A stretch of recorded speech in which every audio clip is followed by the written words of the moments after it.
মানুষ আমরা তামসা দেখতে খুব মজা পাই। তামসা কি জানেন? অন্যকে কিভাবে হয়রানি করে যায়, অন্যকে কিভাবে শেষ করে দেওয়া যায়, এই তামসা দেখতে আমরা খুব ভালোবাসি। হ্যাঁ, এতগুলো মানুষ থাকার পরেও মহিলা মানুষও দেখলো, একটা মহিলা মানুষকে, একটা মেয়েকে ধরে নিয়ে গেল। হ্যাঁ, কেউ কিছুই বললো না, শুধু চেয়ে চেয়ে এরকমভাবে দেখলেন, এরকমভাবে ক্যামেরা করলেন, না ভিডিও করলেন, আপনারা কেউ মুখে বলি আসলো না। হ্যালো গাইস, সকলে ভালো আছেন আশা করি প্রত্যেককে। তো আরেকটি লং ভিডিও নিয়ে আপনাদের মাঝে উপস্থিত হলাম।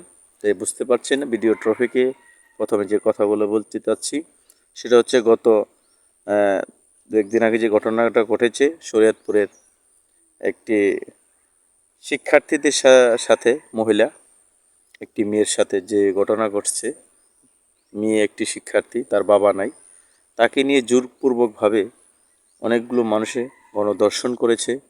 হ্যাঁ, রাস্তার ধারে বন বিভাগ ছিল সেখানে উপস্থিত। হ্যাঁ, সেই বন বিভাগের কর্মকর্তারাও দেখেছে, অনেক মানুষই দেখেছে, ইভেন দুইটা মহিলাও দেখেছে। তার চিৎকার, আত্মনাদ, আহাজারি কি বলবো, ভাষাই খুঁজে পাচ্ছি না, ভেবেই পাচ্ছি না। কারণ বর্তমান আমরা কোথায় এসে দাঁড়িয়েছি সেটা কল্পনার বাহিরে। কীরকম কল্পনার বাহিরে দেখেন, কথা বলতে গেলে আসলে কথাগুলো আসে না। মানুষ আমরা কতটা নির্লজ্জ, কতটা হিংসুটে হয়ে গেছি যে একজনের ভালো আর একজন দেখতে পারে না, হয়তো বা এরকম পর্যায়ে চলে গেছে।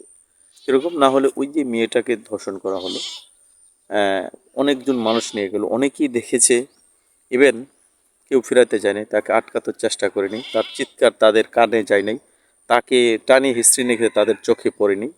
কেমন নির্লজ্জ পুরুষ, সেই পুরুষদের দীক্ষা জানে তাদের চুরি পরে ঘরে থাকা উচিত। আর যে মহিলারা এরকম করেছে, তার মেয়েকে যদি নিয়ে যেত, তার বোনকে নিয়ে যেত, তাহলে সে কী করতো? না কিছু বললে পারতো? হাই বাঙালি, আমরা কোথায় আছি?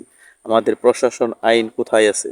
যে যদি থাকতো তাহলে আজকে কিন্তু এই অবস্থাটা হতো না। অবস্থা বলতে কি, সেই মেয়েটাকে আজকে ইজ্জত শেষ করে হতো না। আজকে সে সাংবাদিকদের সামনে হসপিটালের ভিতরে 119 নম্বর একটা কেবিনের ভিতরে সে বসে আছে, আর সংবাদ সম্মেলনে বলছে কান্না জড়িত কণ্ঠে যে দুইজন মহিলা দেখেছে, পুরুষই দেখেছে, কেউ কি আটকায় নাই, বাধা দেয় নাই। তাহলে কতটা নিম্ন পর্যায়ে চলে গেছে আমাদের মানুষ, কতটা হ্যাঁ খারাপ পর্যায়ে গেছে আমার দেশ। আইন যদি থাকতো, প্রশাসন যদি থাকতো, তাহলে এটা কিন্তু হতো না। আমরা কবে শিক্ষা নিব? আমাদের তো আল্লাহ তাআলা ওই আজ জাতির মতো নিচে নিবে কেন এক সময় দেখব। কারণ আমরা প্রতিবাদ করতে জানি না, ভালো কথা বলি না, খারাপের দিকে সবাই ঝুঁকছে।